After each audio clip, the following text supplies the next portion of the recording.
ধরছি ধরছি, এবার পালাবি কেমনে? কথাটা বলে মেয়েটা খিলখিল করে হাসতে থাকে। মেয়েটা বাম হাত দিয়ে শক্ত করে ধরে রেখেছে একটা হাতকে, আর ডান হাত দিয়ে নিজের চোখের বাঁধন খুলছে। উদ্দেশ্য কাকে ধরেছে সেটা দেখার। তোরা সবগুলো মিলে মোড়ে কানা বানিয়ে নিজেরা মাছির মতো ঘুরঘুর করছিলি, তাও ধরে ফেলেছি। মোর সাথে কানামাজি খেলায় জেতা ইম্পসিবল। কথাটা শেষ করতে করতে চোখের বাঁধন খুলে ফেলে মেয়েটা। বাঁধন খুলে ঝাপসা চোখে দেখে তার সামনে কালো শার্ট পরিহিত কেউ দাঁড়িয়ে আছে। চোখ তুলে ঘাড় তুলে দেখতে পায় সামনে এক পুরুষ দাঁড়িয়ে আছে। এই মেয়ে, হাতটা ছাড়ো, আর কতক্ষণ ধরে রাখবা? ছেলেটা বিরক্তিকর মুখে বলল। মেয়েটা নিজের হাতের দিকে তাকিয়ে দেখল সে ছেলেটার হাত ধরে রেখেছে। তাৎক্ষণিক ঝটকা মেরে হাতটা ছেড়ে দিল ছেলেটার। ছেলেটা তার ডান হাত সামনে নিয়ে দেখল মেয়েটার নখের আঁচড় সেখানে বসে গেছে, আর ছোপ ছোপ রক্ত বেরোচ্ছে আঁচড়ের স্থান থেকে। হাত থেকে দৃষ্টি সরিয়ে সামনে থাকা রমণীর দিকে তাকিয়ে পা থেকে মাথা পরক করছে। খটিয়াতার ব্লাউজের সাথে ফুলের ছাপার সুতি শাড়িটা পরেছে, পা থেকে খানিকটা উঁচু করে। বাড়ির মুরব্বীদের মতো কুচি ছাড়া পেঁচিয়ে শাড়িটা পরেছে। আঁচলটা কোমরে গুজে রাখা, চুলগুলো খোপা করা, সেখানে পুঁতি লাগানো, কাঠি গুজে রাখা, আর পায়ে একজোড়া নুপুর। ফর্সা খালি পায়ে নুপুরগুলো বেশ লাগছে। পা থেকে দৃষ্টি সরিয়ে মেয়েটার মুখের দিকে তাকিয়ে দেখল কপালে ছোট্ট একটা কালো টিপ দেওয়া। ব্যাস, এতেই মেয়েটাকে পাক্কা উঠতে কিশোরী লাগছে। ছেলেটার ধ্যান ভাঙে একটা মেয়ের চিল্লানির শব্দে। এই মেয়ে, চোখে দেখো না, মাঝ রাস্তায় কানাবাজি খেলে কেউ, ডিসকাস্টিং গেও ভূত। ছেলেটার পিছন থেকে একটা মেয়ে বলে উঠল, আহা শ্রেয়া, কানাবাজি খেললে কেউ চোখে দেখবে কিভাবে? চোখ তো বাঁধা থাকে। শ্রেয়ার পাশ থেকে বলে আর একটা ছেলে, এই রুবেল চুপ, একদম কথায় বাম হাত দিবি না। আমি আগেই বলেছিলাম এই অজপাড়াগা গ্রামটিতে আসার দরকার নেই। সায়ন, চল আমরা ঢাকা ব্যাক করি। শ্রেয়া এসে সায়নের ডান বাহু ধরে বলল, শ্রেয়া, বাচ্চা একটা মেয়েকে এইসব বলছিস কেন? মেয়েটা ইচ্ছে করে তো কিছু করেনি। রুবেল বলে, শুনে না পা, কানা আমি না, আপনি। আমি কানা হইলে আপনার মতে চোখে খালেদা জিয়ার কালা চশমা লাগাইতাম। পাক্কা খালেদা জিয়া ছোট বোন লাগতেছে আপনারে। মেয়েটার কথা শুনে সবাই মিটমিট করে হাসতে থাকে। সায়ন মাথা তুলে আরেকবার মেয়েটার দিকে তাকিয়ে চোখ ঘুরিয়ে ফেলে। বলেছিলাম চুপ করতে, শুনলি না? এখন বুঝ ঠেলা। হাসতে হাসতে বলে রুবেল। শ্রেয়া মেয়েটার কথায় রেগে সায়নের বাহু ছেড়ে মেয়েটার সামনে এসে বলে, এই মেয়ে, কি বললা? কি বললা তুমি? How dare you! এত সাহস আসে কোত্থেকে? নিজের দিকে তাকিয়ে দেখো, পুরাই গেও ভূত একটা। শাড়ি পরলে যদি মাইন্ডসেটে মোড়ে কেউ কয়, তাতে মোর কিচ্ছু যায় আসে না। বুঝছেন খালাম্মা? খালাম্মা? হোয়াট ইউ মিন বাই খালাম্মা? চিনো আমায়? কে আমি? এই মনি দেখ, খালাম্মা নিজের নাম ভুলে গেছে। আহারে, যা বাদাম লই আয়, বাদাম খাওয়াই, তাইলে ব্রেন কাজ করবে খালাম্মার। শ্রেয়া থাম এবার। এই যামিনী শ্রেয়াকে গাড়ির কাছে নিয়ে যা। শ্রেয়া কিছু বলতে নিতে আর একটা ছেলে এসে ওকে থামিয়ে গাড়ির কাছে নিয়ে যেয়ে শান্ত হতে বলে। সায়ন একটু দূরে গিয়ে কাউকে কল দিয়ে কথা বলতে থাকে। এই মিষ্টি আপা, চলো মোরা এখন আস্তে কইরা কাইটে পড়ি হেনতে। মেয়েটার কানে কানে ফিস ফিস করে মণি কথাটা বলে। চুপ কর মণি, আগে তামাশা দেখা লই। শোন, আমি এদের সাথে কথা বলুম, বাকি সবগুলা চুপ মাইরা থাকবি, কোনো কথা বলবি না। মণি মেয়েটার কথায় বিজ্ঞদের মতো মাথা নাড়ায়। মেয়েটা দেখলো সায়ন নামক ছেলেটার সাথে আরও দুটি ছেলে রয়েছে। তার মধ্যে রুবেল নামক ছেলেটাও আছে, আর অপর ছেলেটার নাম অজানা। শ্রেয়ার সাথে একটা মেয়েও রয়েছে। মেয়েটা শ্রেয়াকে কি জানি বলছে, আর শ্রেয়া আয়না বের করে নিজের মেকআপ ঠিক করায় ব্যস্ত হয়ে যায়। মেয়েটা সব পর্যবেক্ষণ করে যা বুঝলো, এই বাদরের দল শহর থেকে এখানে ঘুরতে এসেছে।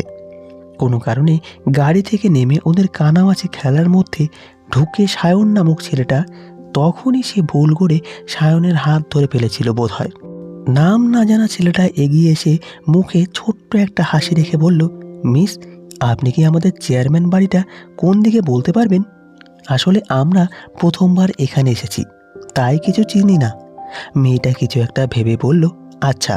পিছনে ঘুরে নিজের সাঙ্গপাঙ্গদের মধ্যে একটা ছেলেকে ডেকে কানে ফিস ফিস করে কিছু বলল। মেয়েটা তারপর ঘুরে বলে, ও হইল রাকিব, আপনাকেও চেয়ারম্যান বাড়িতে পৌঁছায় দিবে। আসলে আমাদের গাড়ির টায়ার পাংচার হয়ে গেছে, সেই জন্য গাড়িটা মেন রোডে দেখছি। এখানে কি কোনো মেকানিক পাওয়া যাবে? ডান হাত দিয়ে মেন রোডে থাকা মাইক্রোকে ইশারায় দেখায় ছেলেটা। মেয়েটা দূর থেকে একটা সাদা মাইক্রোয়ের অবয়ব দেখে।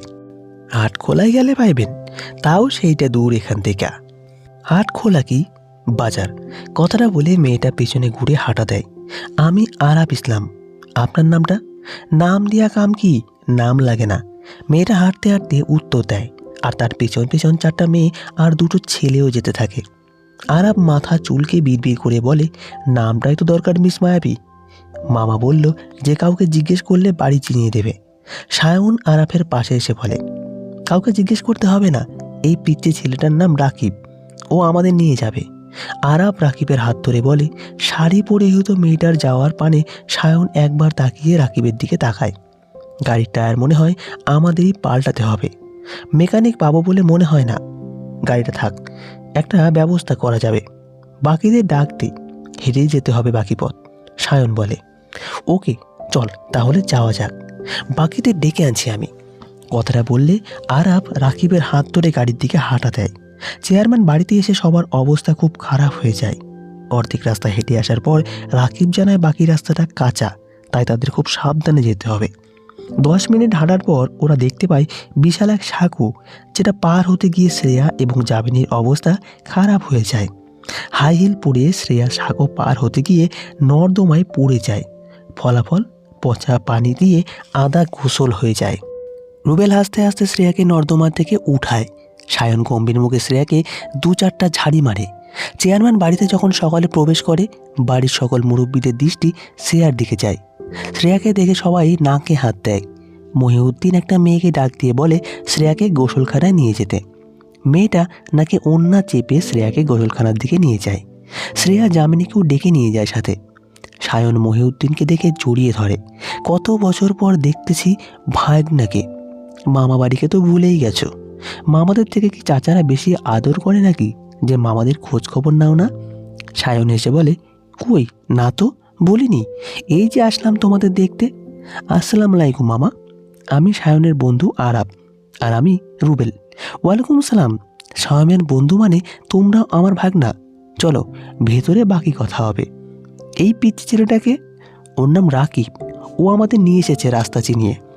আরাব জবাব দেয়, ও আচ্ছা, ওকেও নিয়ে এসো ভেতরে। কথাটা বলে মহিউদ্দিন সায়নকে নিয়ে বাড়ির ভেতরে যায়। পেছন পেছন রুবেলও যায়।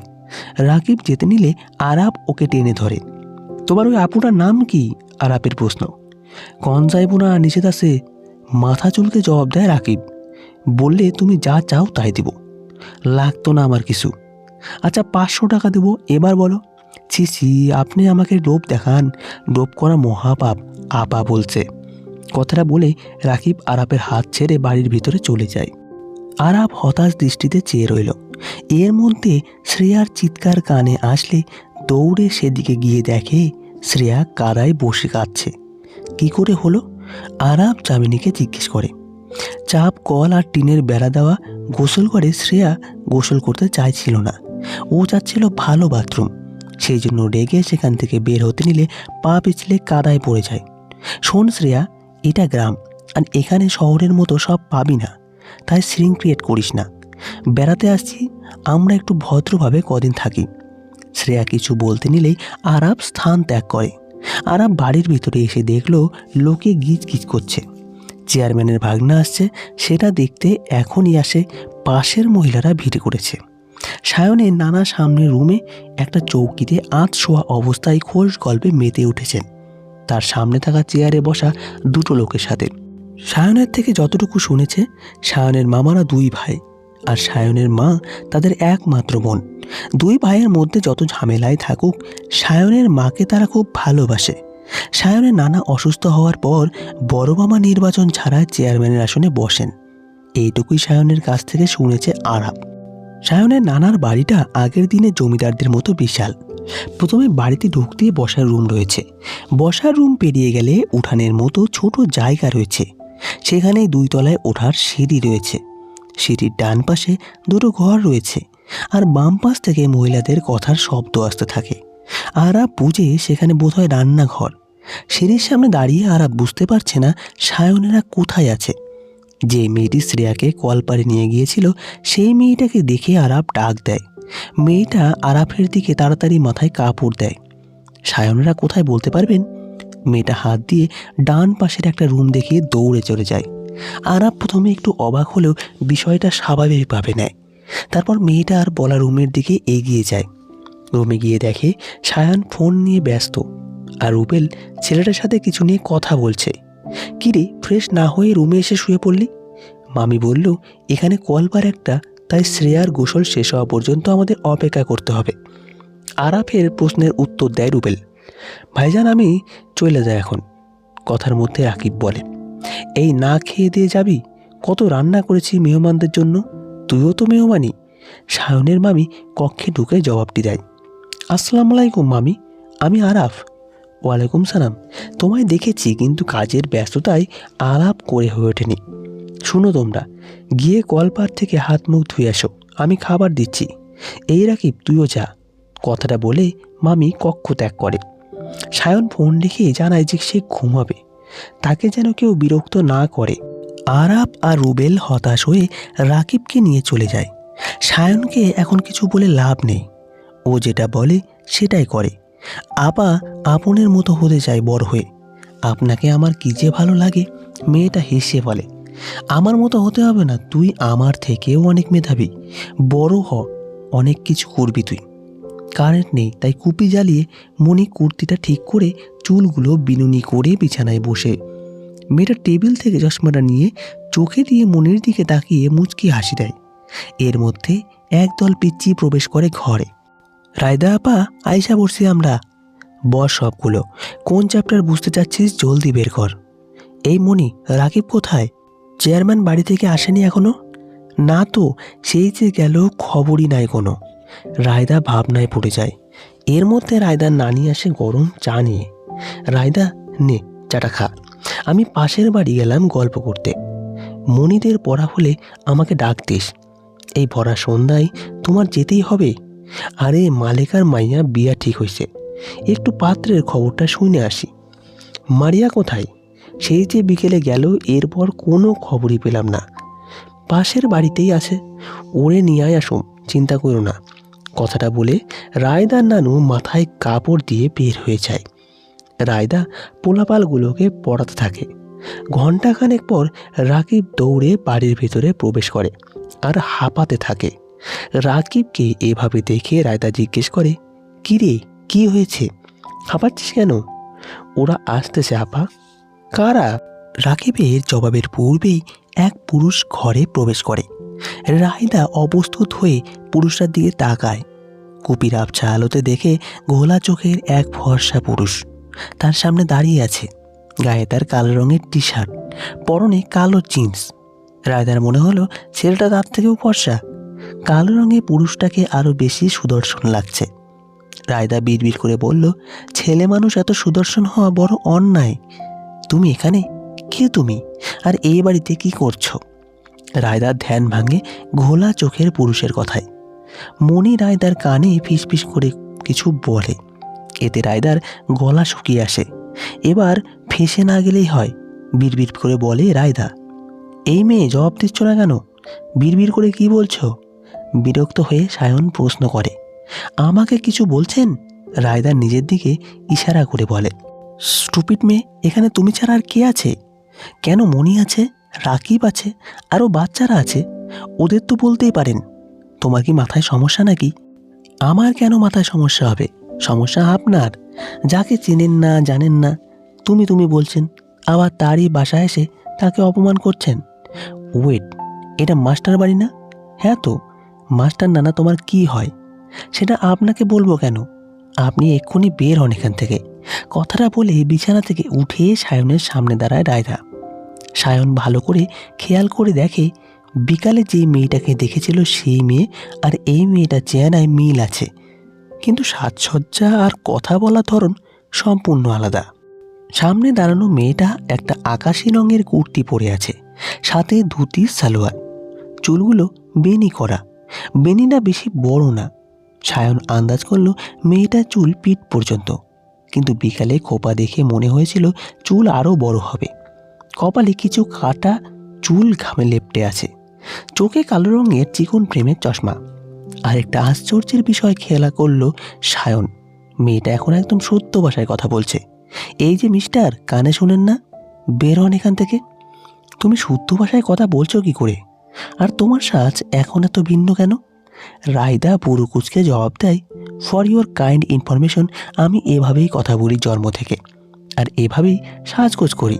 আপনার কোনো সমস্যা? তাহলে বিকালে যে গ্রামের মেয়েদের মতো শাড়ি পরেছিল?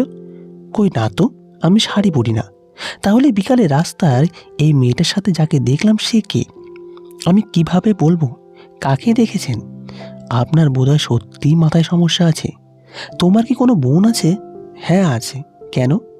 তোমরা কি টুইন?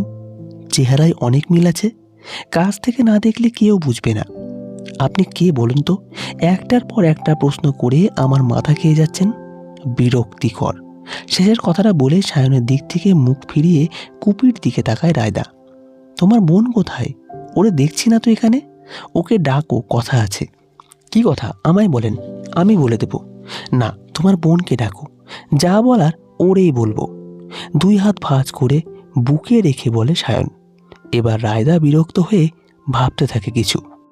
শেষ হলো শুধু তোমারই জন্যের প্রথম পর্ব। চলবে এভাবেই ঠিকই দ্বিতীয় পর্বে। ধন্যবাদ সকলকে।